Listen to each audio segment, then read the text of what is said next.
Hello, I'm Nila Chakraborty. Welcome to SBW Talks, where strong women have real talks, share real stories, and keep it all the way real.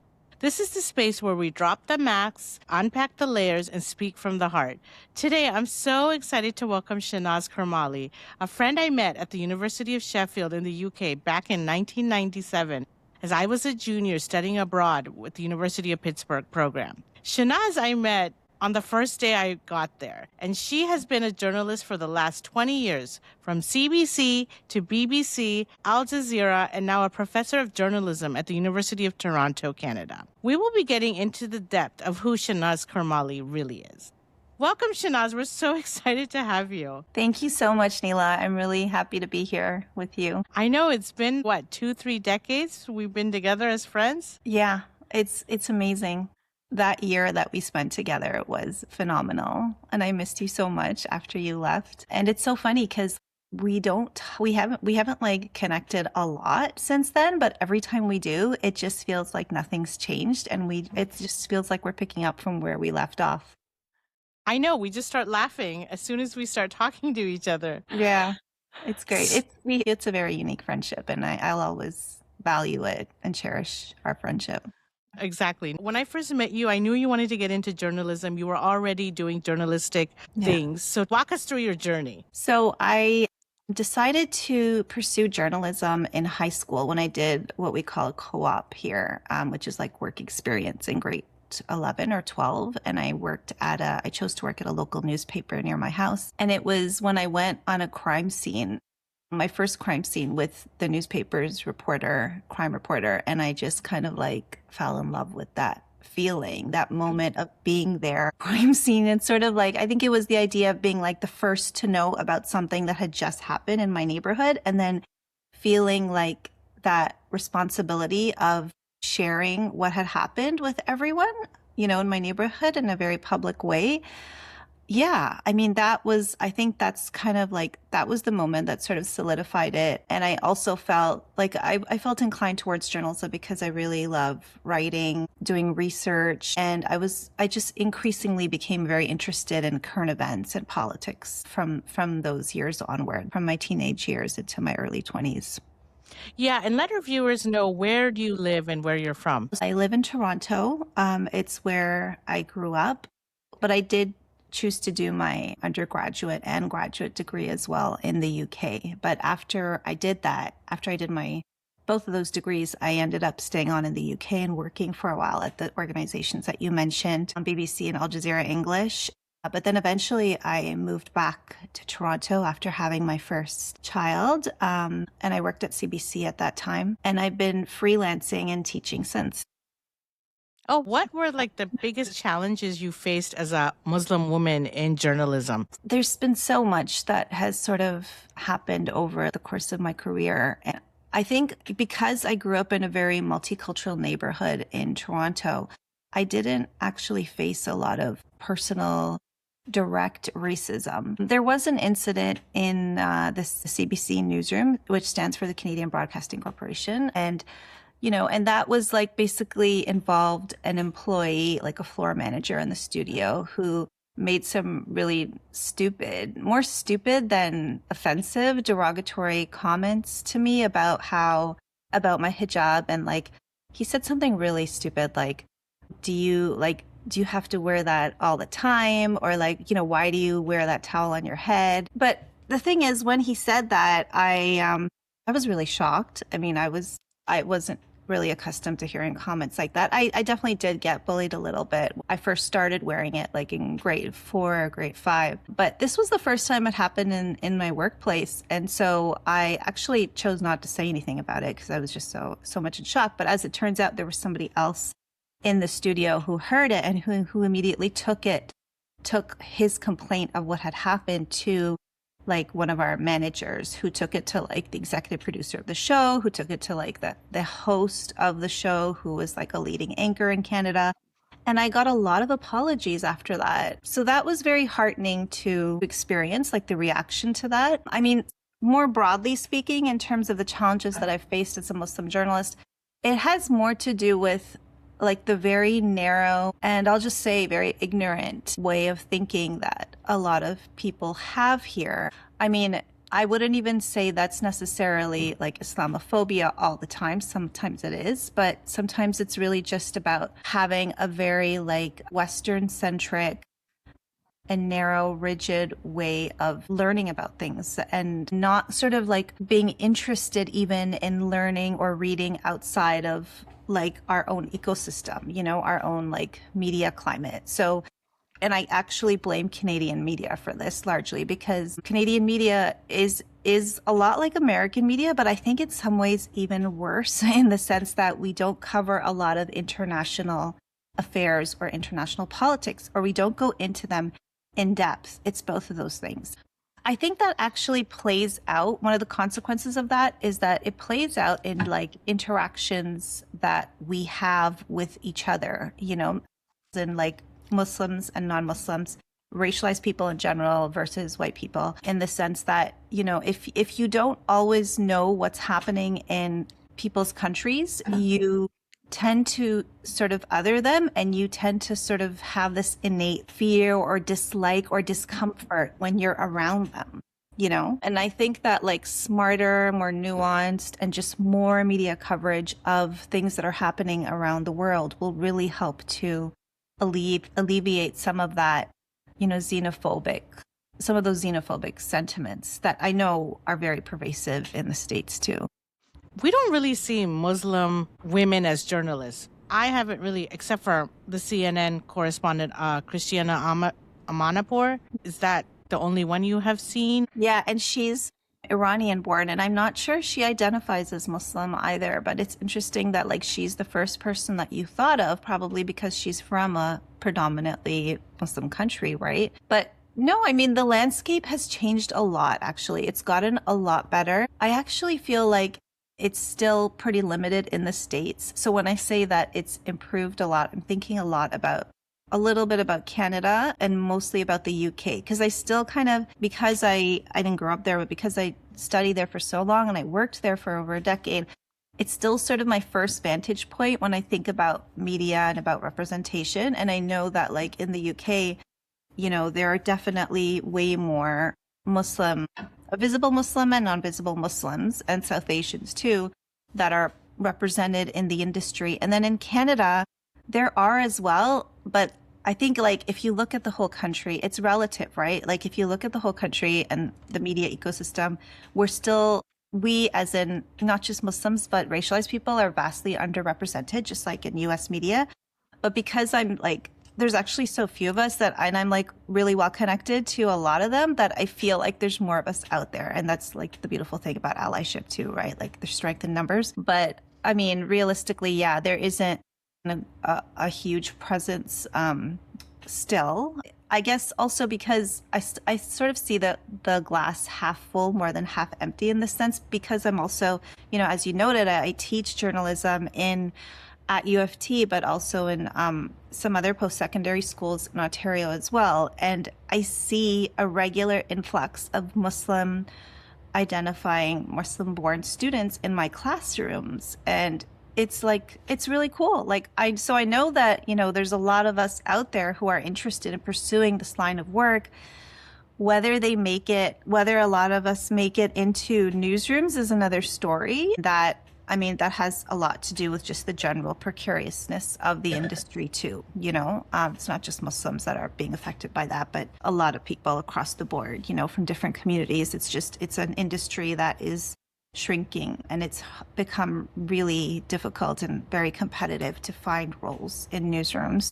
As this new generation is coming up, do you think that they could go through social media and make their own broadcasting channels or news media outlets? Yeah, I think actually that's where the future of this industry is. It's definitely online. It's definitely digital facing, and it's like, it's all about authenticity and visibility now, right? Like the younger generation is just so much more clued into issues than I think I was. And I considered myself to be pretty informed compared to some of my peers, you know, in my 20s. But these guys are just on a whole other level. And and it's really great. Like I actually find it very hopeful. So on the one hand, you have like newsrooms are shrinking, there's less permanent full-time roles. And on the other hand, you have more opportunities than ever if you have an entrepreneurial spirit,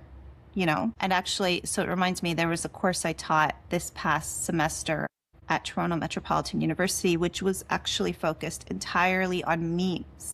And the whole idea behind it was to show how memes are actually like cultural commentaries, like bite-sized cultural commentaries on things that are happening in society today. So a lot of the time, people, instead of reading a news story or a news report on TV, they'll just kind of like post a meme or like react to it in some way or create it. And that will, in some ways, that one meme tells a news story more effectively than an actual news story does. So it's a crazy, crazy time of transformation and disruption. And we can choose to like be scared of it and kind of withdraw from it or get excited by it and kind of like tinker with it and see what we can do to make it work for us. Now, do you feel within the community like more females are coming out into journalism, or do you see a lot of males as well? Yeah, on the whole, actually, it's not, and again, not just like Muslims, but more broadly, the industry has you see a higher number of women in it, at least in Canada. I don't know about stats in the US, but in Canada, it is more, women are more represented than men, actually, which is, again, very different from how it was like 20, 30, 40 years ago. It's interesting. And the classrooms represent that as well. That is interesting because you would feel like a lot of men would be involved, but they're not, you're saying. Yeah. And how do you feel like Muslims are being portrayed in the mainstream today? Because as in the United States, there is a large majority, but it's just not generalized like that. Or in the world, I would say. Yeah. So Muslims are, I feel like this is not a controversial statement to make by any means, because there's so much data and research to back it up. But Muslims are vastly maligned and portrayed in really like disgusting Orientalist type of ways in media, in mainstream media, compared to other minority groups.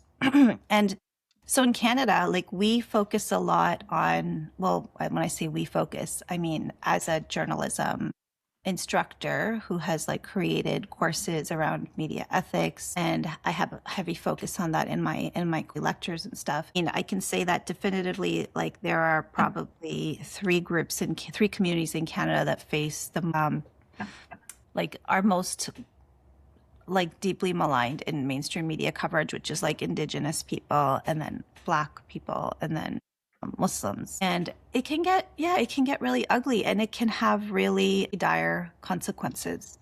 You know, it's, I think like the Israeli onslaught, the genocide in Gaza only added to that, you know, because while it propelled people to come out on the streets and call for Palestinian for Palestinian liberation and for a stop to Israeli attacks on Palestine, also, you know, unintentionally led to a lot of people demonizing, or especially pro-Israel lobbies, like demonizing Muslims. So, for instance, if they saw anybody wearing a keffiyeh, they would say, "Oh, you're anti-Semitic," you know. Tell our viewers what a keffiyeh is. A lot of people may not know that. Oh, right. A keffiyeh is like it's a black and white, it doesn't have to be black and white, but it's typically a black and white scarf with a very specific pattern that is found, that's like a national sort of, it's seen to be a national symbol for Palestine, for Palestinians. And it has a very deep history.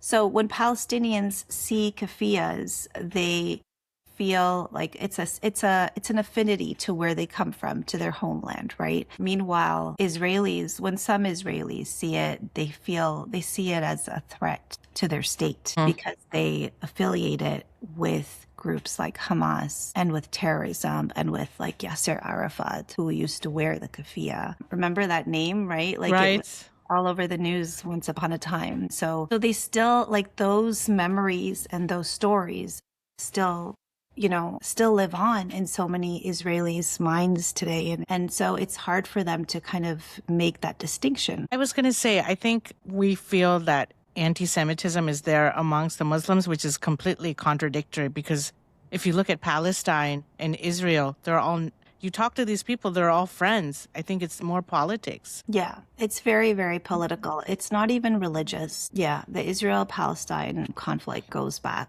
decades, and I think the people that are sort of peddling these claims of anti-Semitism and throwing them about irresponsibly and inaccurately, I think they sort of want to depict it as something that is religious, or like civilized people versus uncivilized people. It all comes through in Israeli political leaders' rhetoric. They really go to great lengths to dehumanize Palestinian lives. And so it's, they're doing a great disservice to it, actually, because it makes people take anti-Semitism claims less seriously, which is awful, because anti-Semitism is as horrific as any other type of racism, right? Like, there's nothing about it that shouldn't be taken seriously. But that's exactly what the unintended consequence has been. And I think people need to realize terrorists are different from the Islamic faith, because people think terrorists are all Muslim and the faith is completely bad, which I think people don't differentiate, and they need to start doing that, because you have bad people in all types of ethnicities. But you don't say all Indian people are bad or all Chinese people are bad. Yeah, and they need to differentiate that. Exactly. It goes back to like what Edward Said coined. He's a Palestinian academic, and he coined the term Orientalism. And basically it's a reference to how people from the East, from the Orient, are always associated with being exotic or dangerous or crazy, deranged, and popular culture, popular media, movies, Hollywood, they all, even like art, some forms of art, they all sort of reflect these notions in their work. And those ideas just sort of become entrenched in people's minds. And that's why it's so important to kind of have conversations like this and to befriend people who are from communities that are different from you. Because once you do that, you really start to break down the barriers, and you really start to see people for who they are instead of who you think they are based on like that news report you just read. I think that's what happened to me. I think back in 1997, you were my first Muslim friend.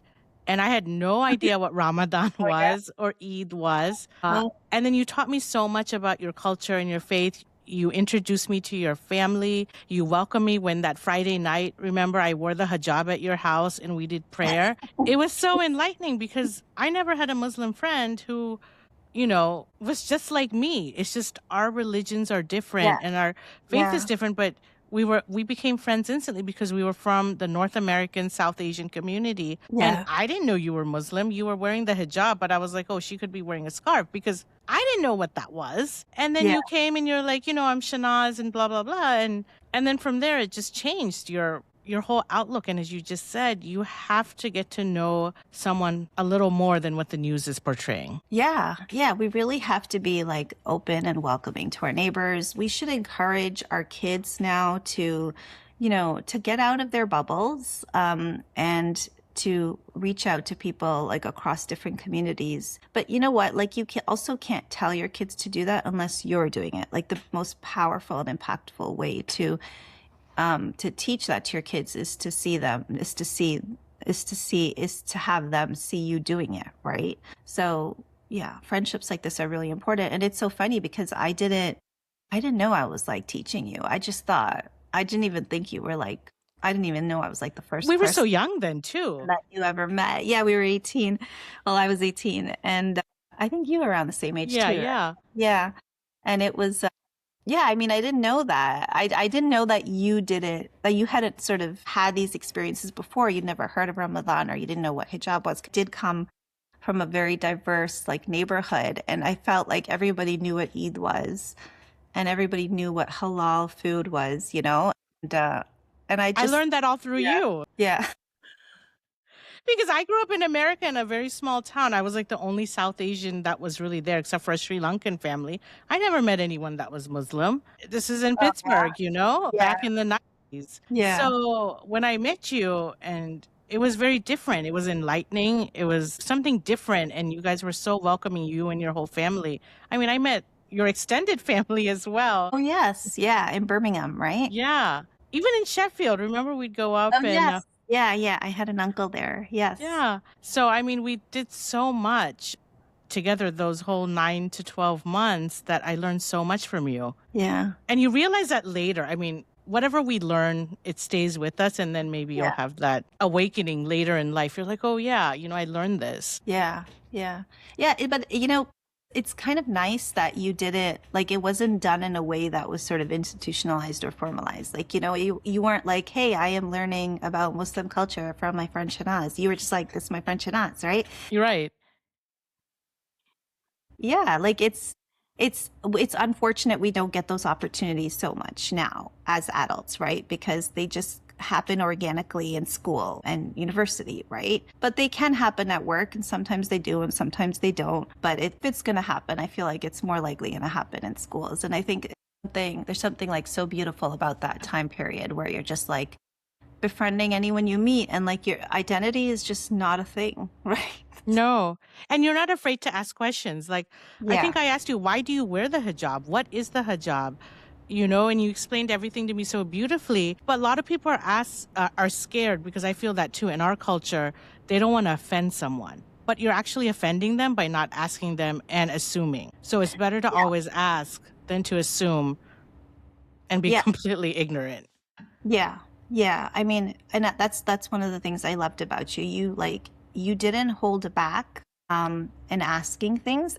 I think I would always like I was sort of taken aback when you would ask, just because I wasn't used to being asked, because it's just so, I don't know, not accepted, but it was just the norm. No one asks. Yeah, no one asks questions.